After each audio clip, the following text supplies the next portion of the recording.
Hello friends, study with bank के current affair session में आपका स्वागत है। ये current affair SSC, banking, railway, state PCS, CDS, CAPF, NDA और अदर कॉम्पिटिटिव एग्जाम आदि में सहायक होंगे। आज की डेट है 23 जनवरी 2021। तो चलिए आज का करंट अफेयर शुरू करते हैं। आज का पहला प्रश्न है, भारतीय रिजर्व बैंक ने धोखाधड़ी के बारे में उसे बताने में देरी के लिए स्टैंडर्ड चार्टर्ड बैंक पर कितने करोड़ रुपए का जुर्माना लगाया है? ऑप्शन ए 4 करोड़ रुपए, ऑप्शन बी 2 करोड़ रुपए, ऑप्शन सी 3 करोड़ रुपए, ऑप्शन डी 5 करोड़ रुपए। देखिए, भारतीय रिजर्व बैंक ने धोखाधड़ी के बारे में उसे बताने में देरी के लिए स्टैंडर्ड चार्टर्ड बैंक पर जो है आपका 2 करोड़ रुपए का जुर्माना लगाया है। स्टैंडर्ड चार्टर्ड बैंक पर आर्थिक जुर्माना reserve bank of India direction 2016 के कुछ निर्देशों का पालन नहीं करने के चलते लगाया गया है।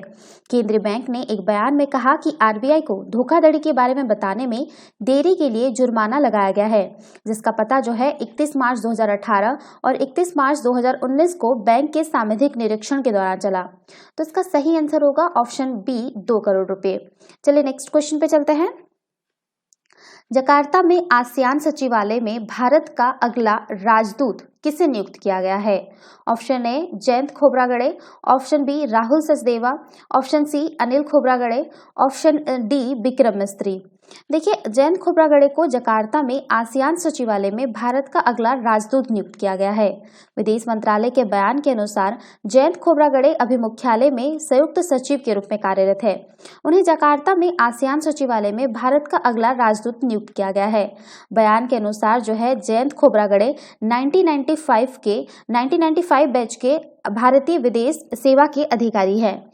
तो इसका सही आंसर होगा ऑप्शन ए जयंत खोब्रागडे। चलिए नेक्स्ट क्वेश्चन पर चलते हैं।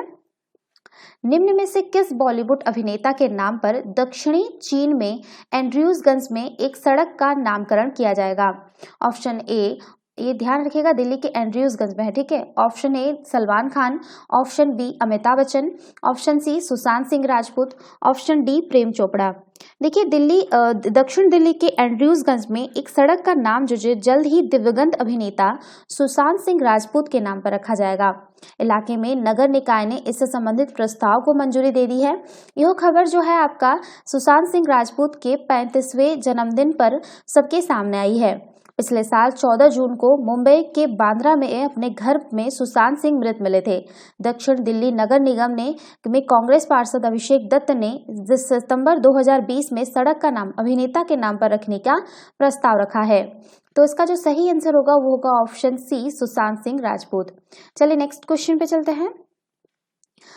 सड़क परिवहन एवं राजमार्ग मंत्रालय तथा किस संस्था ने प्राकृतिक आपदा प्रबंधन के क्षेत्र में सहयोग के लिए एक सहमति पत्र पर हस्ताक्षर किए हैं? Option A DRDO, option B ISRO, option C NASA, option D NTPC.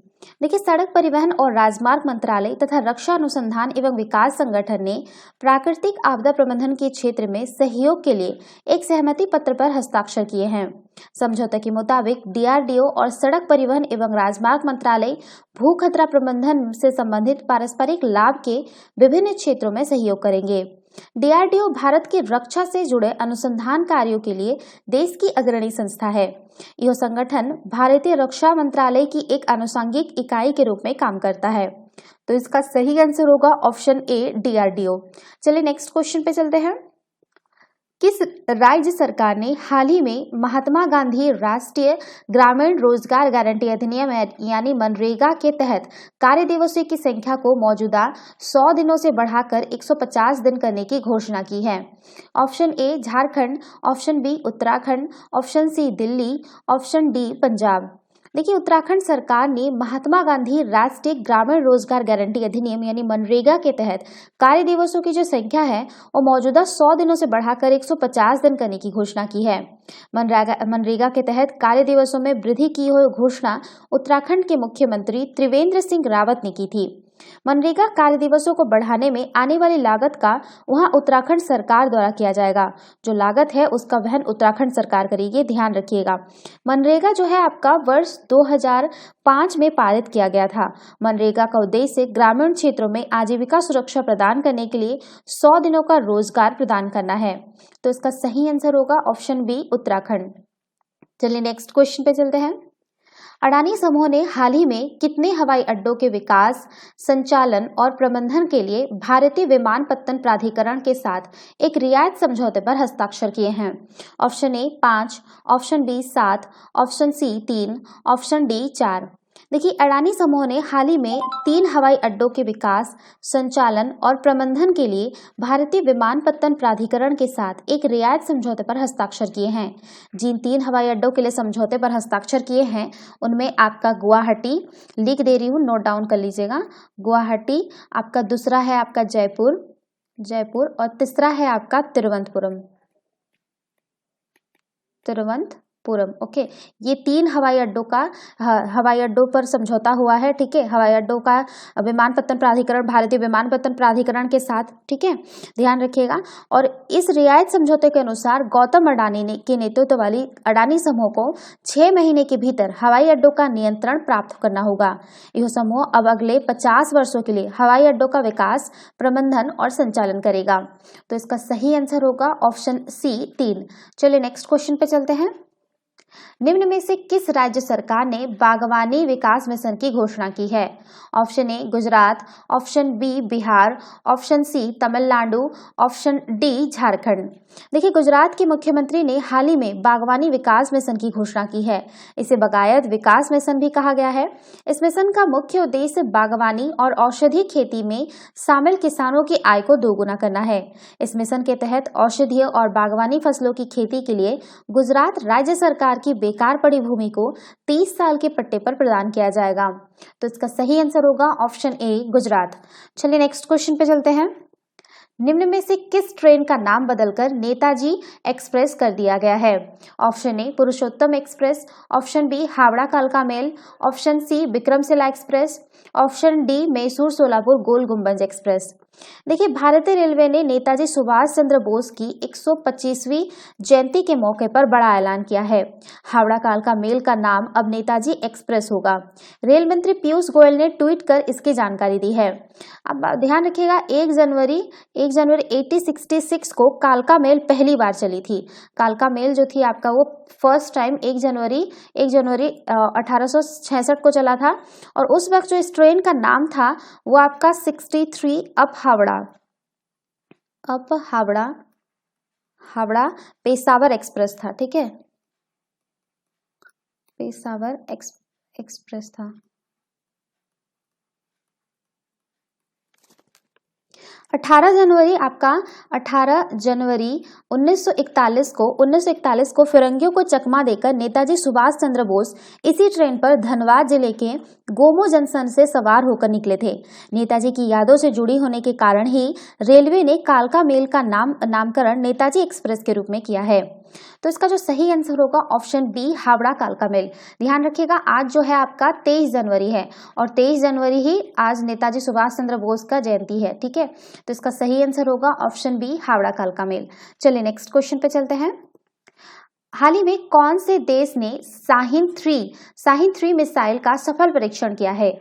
Option A Iraq, option B Pakistan, option C Bangladesh, option D Iran.